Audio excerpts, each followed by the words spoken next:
Olá pessoal, tudo bom? O meu nome é William, você está na Liberty Tech e hoje nós vamos falar de Conventional Commits.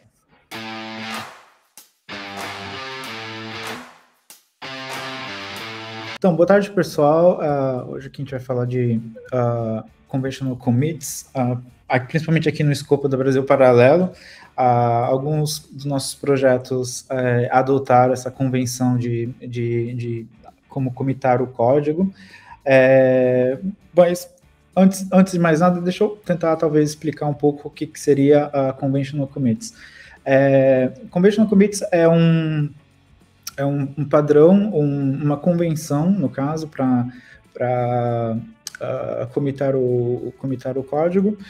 Tem algumas regras de como estruturar o seu commit. Ele é acessível no conventionalcommits.com, salvo erro. Mas não vai ser muito difícil encontrar o site. Portanto, mas por que Conventional Commits e por que essa escolha? Um dos primeiros problemas que o Conventional Commits quer resolver é evitar que exista commits do tipo stuff,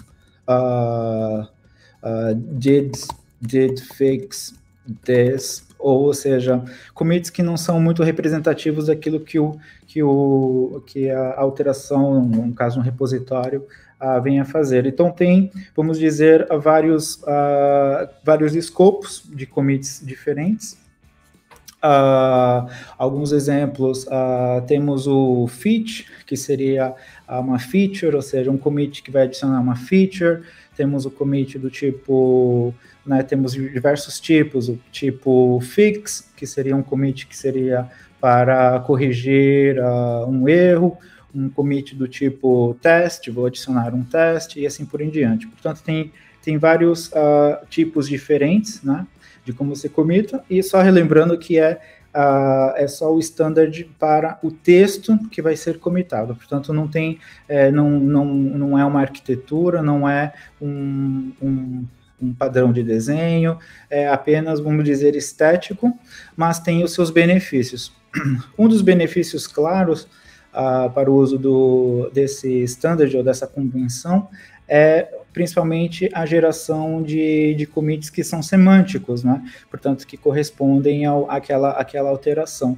E aí, outra vantagem também é poder fazer análise do código, análise do repositório, ver quais são os tipos de commits, geração de change logs, também fica muito mais fácil você organizar os seus change logs consoante os tipos de commits que foram efetuados. Outra questão é também quem adota aquela convenção de fazer release semântica, onde você tem que é chamado de SEMVer, que seria o Semantic Versioning, ou seja, uma versão semântica, onde normalmente você tem a parte da major, normalmente as releases, elas têm os seus números para indicar suas diferentes versões, onde você teria, portanto, uma major, um número, uma minor, um outro número, e o último ponto da parte semântica seria um fix.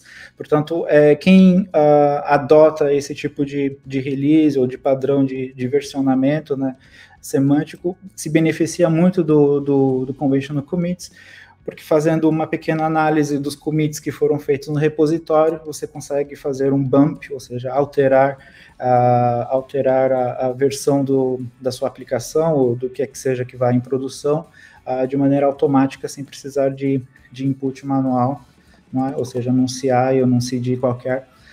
Portanto, se você só tem commits do tipo fix, é mais comum que você vai alterar talvez só a parte do patch da sua versão, tiver features, talvez só uma minor, tiver uma breaking change, que no caso o Conventional Commits também suporta isso, você aumentaria a maior versão da sua aplicação.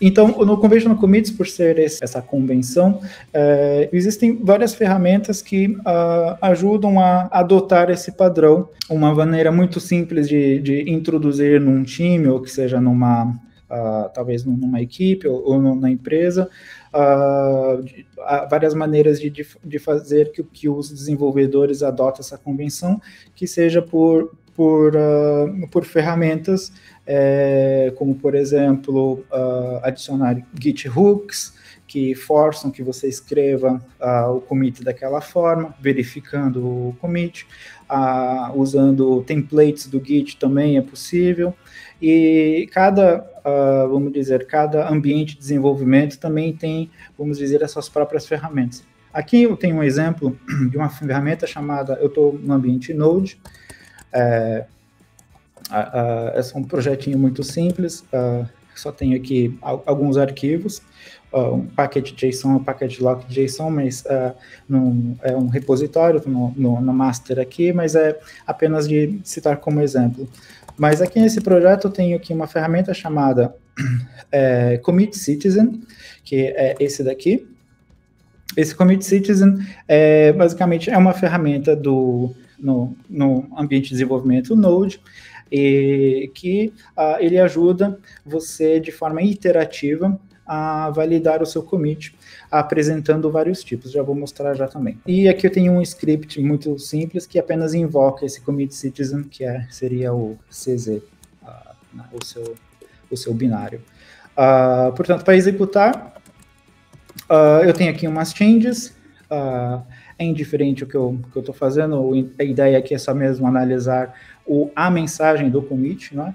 Portanto, vou fazer aqui npm run commit, que vai executar esse utilitário chamado commit citizen, e esse commit citizen, como eu disse, é uma ferramenta que também tem em vários ambientes diferentes, que seja Java, tanto aqui JavaScript, ou no caso no ambiente Node, etc. e tal.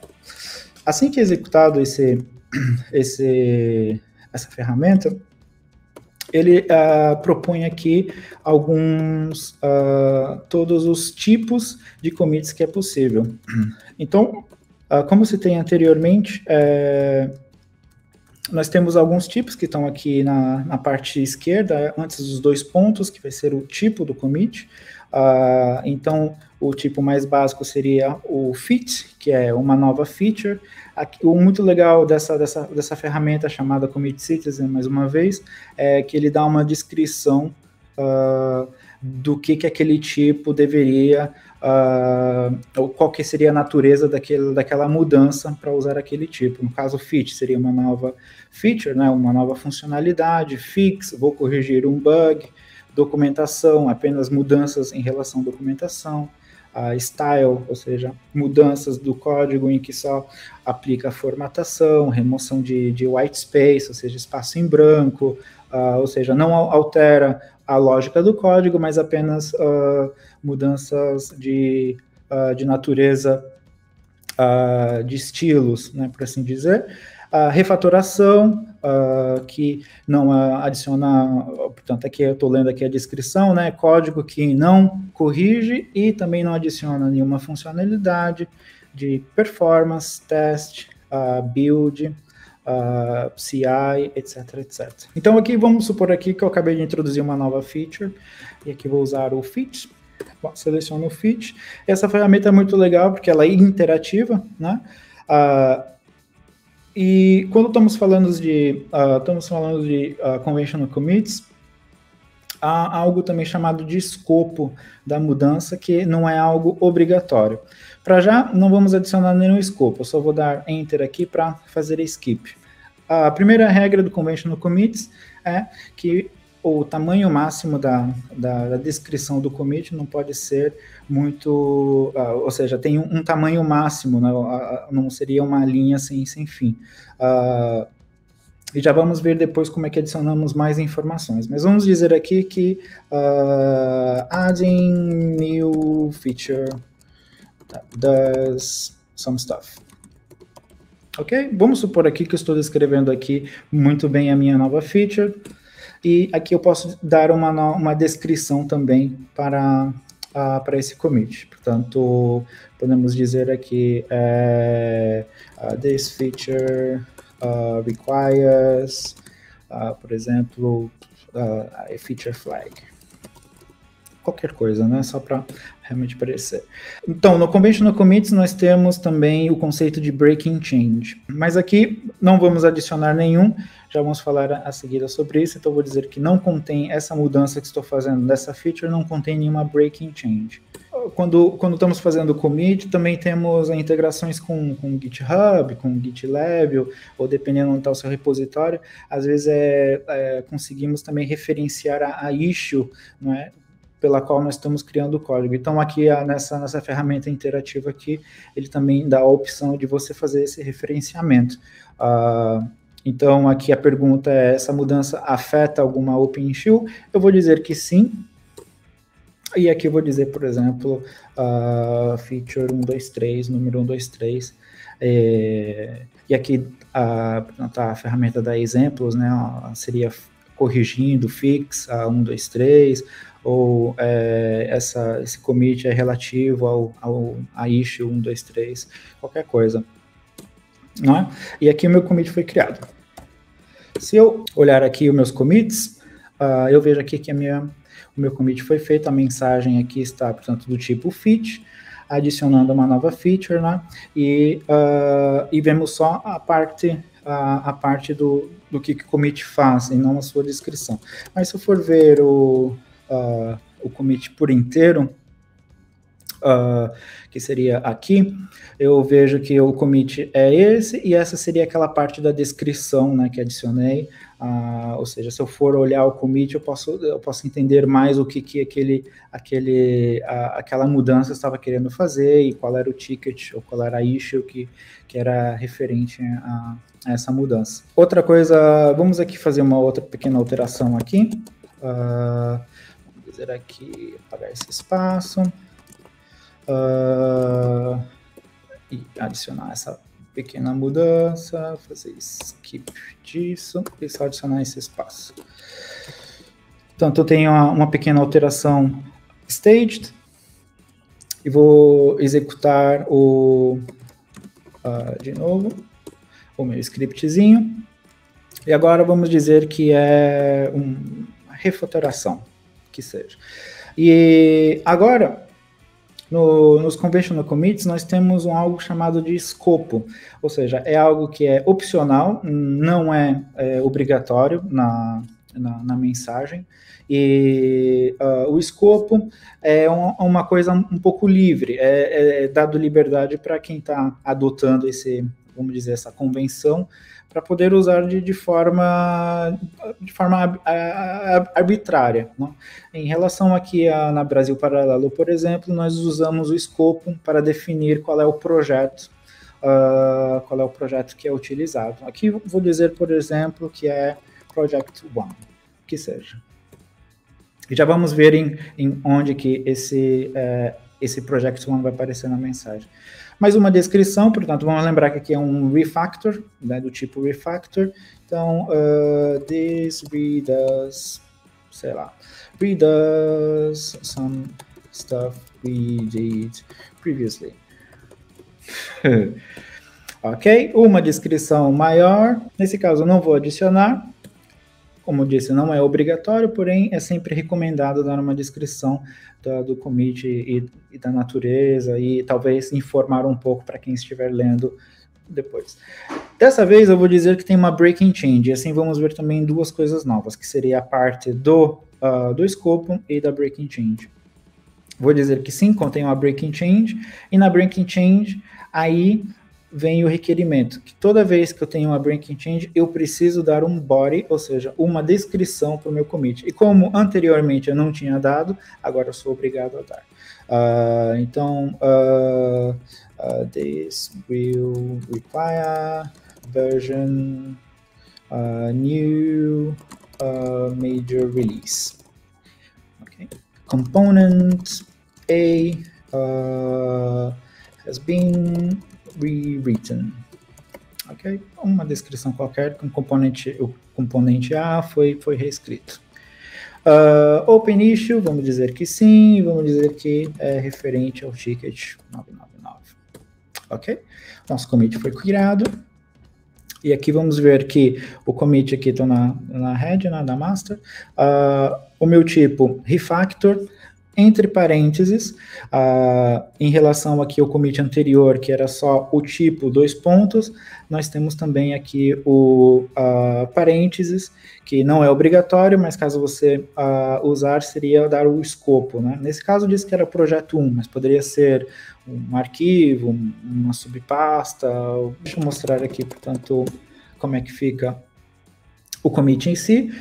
Portanto, aqui está a linha, né, que é mostrada, mas a breaking change aparece, as palavras breaking change são obrigatórias, e o que é interessante aqui, então, justamente, quando formos gerar o change logs, ao encontrar um break change num body de um commit, sabemos que ali houve uma mudança que vai talvez requerer uma major release ou uma atenção especial de quem está utilizando a aplicação. Deixa eu ver aqui. Sim, mais uma vez aqui, que seria informações extras, né? Informações extras como o número do ticket, etc. e tal. E usando essa aqui, como estava referindo, essa é uma ferramenta chamada Commit Citizen, para quem está no ambiente Node, mas para quem quiser adotar o Conventional Commit no seu projeto, pode procurar o Commit Citizen. Acredito que eles têm uns binários para diversas plataformas, mas não é muito difícil encontrar, ou seja, ferramentas que ajudam, no caso, a escrever o commit. Evitando, então, vou fazer aqui uma última alteração aqui.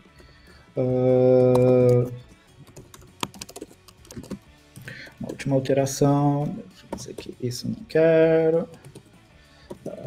Isso não quero.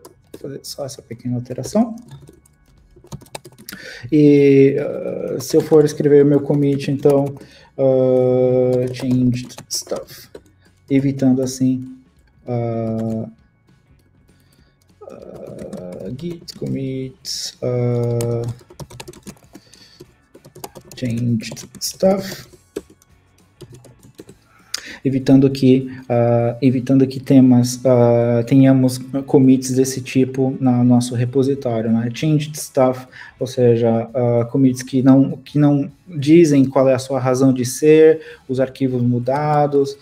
Fomos investigar um pouco melhor sobre o commit, só encontramos essas duas palavras, ou seja, a adoção do conventional commit é uma camada acima do... é uma camada que não altera, vamos dizer, a arquitetura do projeto, apenas é uma convenção para ajudar a escrever commits melhores, mais claros, que têm tipos definidos, e ajuda também, ou seja, há outros benefícios que são correlatos a esse, como a geração de change logs. Portanto, podemos fazer análise até do código para ver qual é a maioria dos commits que entram dentro de um repositório, né? E essas são as vantagens. Acredito que era tudo que eu queria mostrar.